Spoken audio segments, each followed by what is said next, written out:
आज Doubtnut app download करें। Doubtnut पर अपने सभी गणित, रसायन विज्ञान, भौतिक विज्ञान और जीव विज्ञान के डाउट्स का करो सफाया। बस प्रश्न की फोटो खींचो, एक ही प्रश्न को क्रॉप करो और तुरंत वीडियो सोल्यूशन पाओ। अभी डाउनलोड करें। नमस्कार दोस्तों, आज का हमारा सवाल है अधिकतमीकरण करें z बराबर -x+2y जबकि x plus Y greater than equal to 5, x plus 2y greater than equal to 6, x greater than equal to 3 और y greater than equal to 0। तो आइए इस क्वेश्चन को सॉल्व करते हैं। तो यहाँ पे हमें क्या बोला है कि अधिकतमीकरण कीजिए और z की वैल्यू दे रखी है और असमीका दे रखी है। तो सबसे पहले मैं असमीका को रेखा में लिखूंगा। तो हमारे पास पहली रेखा हो जाएगी x प्लस वाई बराबर 5। तो यहाँ से हमारे पास दो बिंदु आएंगे, x की वैल्यू 0 रखूंगा तो y की वैल्यू 5 और y की वैल्यू 0 रखूंगा तो x की वैल्यू 5। दूसरी रेखा आ जाएगी हमारे पास x प्लस 2y बराबर 6। तो यहाँ पर अगर मैं x की वैल्यू 0 रखूंगा तो y की वैल्यू आ जाएगी 3 और y की वैल्यू 0 रखूंगा तो y की वैल्यू 0 रखूंगा तो हमारे पास जो x की वैल्यू आएगी वो आएगी 6। तो यहाँ पे हो जाएगा हमारे पास 6 0। थर्ड रेखा है हमारे पास x बराबर 3 की और जो फोर्थ रेखा है हमारे पास वो है y बराबर 0 की। y बराबर 0 की मतलब ये होता है हमारा x अक्ष। x अक्ष पे हमारे पास y कोऑर्डिनेट क्या होता है, 0 होता है। अब मैं इनका ग्राफ बनाऊंगा तो यहाँ पर ये हमारे पास ग्राफ हो जाएगा, ये x एक्सिस और ये y एक्सिस, यहाँ पे x डैश हो जाएगा। अब यहाँ पर हमें सबसे पहली रेखा कौन सी दे रखी है, सबसे पहली रेखा में दे रखी है x प्लस वाई बराबर 5। तो उसके हमारे पास x एक्सिस पे कौन सा 5 जीरो, तो यहाँ पे हमारे पास होगा 5 जीरो और 6 जीरो इससे आगे होगा। तो जो पहली रेखा आएगी हमारे पास वो आएगी कुछ इस तरह, यहाँ पे 5 0 6 0 और 0 5 और 0 3। तो पहली रेखा जो आएगी हमारे पास वो इस तरह आएगी कुछ, ये हमारे पास फर्स्ट रेखा हो जाएगी। और जो दूसरी रेखा आएगी वो आएगी कुछ इस तरह।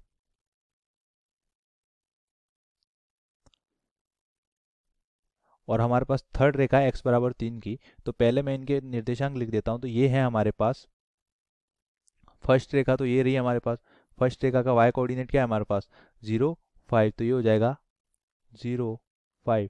और ये है सेकंड रेखा, सेकंड रेखा का जो y कोऑर्डिनेट है वो हमारे पास है 0 3, तो 0 3। इसी प्रकार ये फर्स्ट रेखा जो x कोऑर्डिनेट है वो है 5 0 और ये है यहाँ पे 6 0। अब हमारे पास इन दोनों का जो प्रतिच्छेद बिंदु है यहाँ पे रेखा होगा वो आप निकाल सकते हो। यहाँ पे हमारे पास होगा रेखा होगा प्रतिच्छेद बिंदु, इन दोनों को सॉल्व करोगे आप तो सेकंड माइनस फर्स्ट करोगे तो y की वैल्यू तो आ जाएगी हमारे पास 1 और y की वैल्यू 1 है तो x की वैल्यू आ जाएगी हमारे पास इससे 4। तो हमारे पास जो प्रतिच्छेद बिंदु है ये, इसके निर्देशांक जो हो जाएंगे हमारे पास हो जाएंगे 4 1। तो ये 4 1 है, x बराबर 4। और हमारा थर्ड रेखा x बराबर 3 की तो वो थोड़ी इस तरफ होगी इसके। तो हमारी जो तीसरी रेखा आएगी वो कुछ इस तरह आएगी x बराबर 3 की। ये हमारे पास क्या हो जाएगी, x बराबर 3 की रेखा हो जाएगी, x बराबर 3 की रेखा हो जाएगी। अब यहाँ पर ये तो हमारा थर्ड रेखा हो गई और फोर्थ रेखा हमारे पास y बराबर 0 की। तो ये हमारे पास क्या हो जाएगी, x अक्ष हो गई फोर्थ रेखा। अब हम असमीका का हल क्षेत्र निकालेंगे कि असमीका रेखा के इस तरफ का हल क्षेत्र है, रेखा के इस तरफ का हल क्षेत्र है। तो रेखा के इस तरफ हमारे पास क्या है, मूल बिंदु। तो मूल बिंदु को मैं रेखा के समीकरण में रखता हूँ। अगर संतुष्ट करेगा तो इस तरफ का हल क्षेत्र आएगा, नहीं तो उस तरफ का। तो फर्स्ट रेखा के भी इस तरफ मूल बिंदु और सेकंड रेखा के भी इस तरफ मूल बिंदु है, तो दोनों में मूल बिंदु रखूंगा मैं। तो फर्स्ट वाले पार्ट में मैं मूल बिंदु रखूंगा तो क्या हो जाएगा 0 प्लस 0, तो 0 ग्रेटर देन इक्वल टू 5 जो कि गलत है, तो ऊपर की तरफ हल क्षेत्र होगा। सेकंड में मैं रखूंगा तो 0 प्लस 0, तो 0 ग्रेटर देन इक्वल टू 6, तो ये भी गलत है। दोनों का हल क्षेत्र मूल बिंदु के दूसरी तरफ होगा। तो फर्स्ट रेखा का भी हल क्षेत्र इस तरफ होगा हमारा और जो दूसरी रेखा है उसका भी हल क्षेत्र ऊपर की तरफ होगा। तो ये हमारा इसका भी हल क्षेत्र ऊपर की तरफ होगा यहाँ पे। अब हमारे पास थर्ड रेखा है x बराबर 3। यहाँ पे क्या बोला, x greater than equal to 3। तो आप इसमें भी मूल बिंदु रख के चेक कर सकते हो। यहाँ पे डायरेक्ट दिख रहा है x greater than equal to 3, तो x की वैल्यू यहाँ पे हमारे पास क्या है 3, तो 3 4 5 इधर ग्रेटर देन होगी, इधर जाएंगे तो 2 1 -1, तो ये हमारे पास क्या हो जाएगी, घटती जाएगी। तो यहाँ पे हमारे पास इसका हल क्षेत्र क्या हो जाएगा, इस तरफ। इस रेखा का जो हल क्षेत्र होगा हमारे पास वो क्या होगा, इस तरफ। और यहाँ पर इक्वल टू का साइन भी है, मतलब रेखा पर उपस्थित हमारे पास जो बिंदु है वो भी हल क्षेत्र में शामिल होंगे। सब जिसके साथ इक्वल टू का साइन है मतलब रेखा भी हल क्षेत्र में शामिल होगी, रेखा पर उपस्थित सारे बिंदु हल क्षेत्र में शामिल होंगे।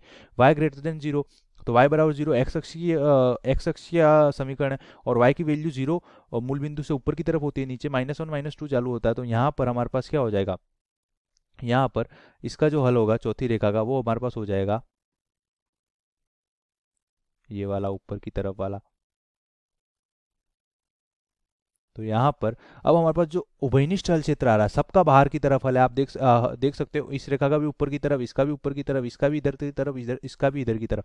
तो हमारे पास जो उभयनिष्ठ हल क्षेत्र आएगा वो कुछ इस तरह आएगा, इस बिंदु से मिलाकर, इस बिंदु से मिलाकर, इस बिंदु से मिलाकर, इधर नहीं जा सकते क्योंकि इधर x ग्रेटर देन 3 नहीं है। तो यहाँ पर ये रेखा, तो यहाँ पे हमारे पास अपरिमित हल क्षेत्र आएगा जो कुछ इस तरह आएगा, इसके इस तरफ वाला, ये वाला जो पार्ट आएगा हमारे पास, जो मैंने बिंदु दर्शाया है यहाँ से लेकर, ये हमारे पास क्या आ जाएगा, हल क्षेत्र। यहाँ से लेकर यहाँ से कुछ इस तरह, ये हमारे पास क्या हो जाएगा, हल क्षेत्र। और ये क्या होगा, अपरिमित होगा। तो अब हमें इसके बिंदुओं के हमें क्या निकालना है, अधिकतमीकरण। तो अधिकतमीकरण निकालने के लिए हमारे पास जो यहाँ पे शीर्ष बिंदु है उसको हम वैल्यू z में रखेंगे और चेक करेंगे कि कौन से बिंदु पर अधिकतम है। तो ये बिंदु तो हमारे पास हो जाएगा, मैं इसको मान लेता हूँ A60, B41, जो यहाँ पे प्रतिच्छेद बिंदु वो लेंगे हमारे पास, जो शीर्ष बिंदु है तो B है एक तो, और एक ये वाला बिंदु है, तो इस बिंदु को मैं C दे देता हूँ। तो हमारे पास जो C बिंदु होगा उसके निर्देशांक हम निकाल सकते हैं। x बराबर 3 पे हमारे पास फर्स्ट रेखा में x बराबर 3 रखूंगा तो y बराबर क्या हो जाएगा, 2। तो यहाँ पे हो जाएगा 3 और 2, तो ये हमारे पास C बिंदु हो जाएगा। B बिंदु, तो A B C की वैल्यू मैं Z में रखूंगा। तो Z क्या है हमारे पास क्वेश्चन में Z दे रखा है -x + 2y। तो ये हो जाएगा हमारे पास Z बराबर माइनस का x प्लस का 2y। तो सबसे पहले मैं A बिंदु रखूंगा। तो A बिंदु रखने पे हमारे पास क्या होगा, A बिंदु है हमारे पास 60। तो यहाँ पे हमारे पास जो Z की वैल्यू आएगी वो -6 + 0, तो ये हो जाएगा हमारे पास माइनस का 6। B बिंदु है हमारे पास 4, 1। तो यहाँ पे हमारे पास जो Z का मान आएगा वो आएगा -4 और प्लस का 2, तो ये हो जाएगा हमारे पास -2। और C बिंदु है हमारे पास 3, 2।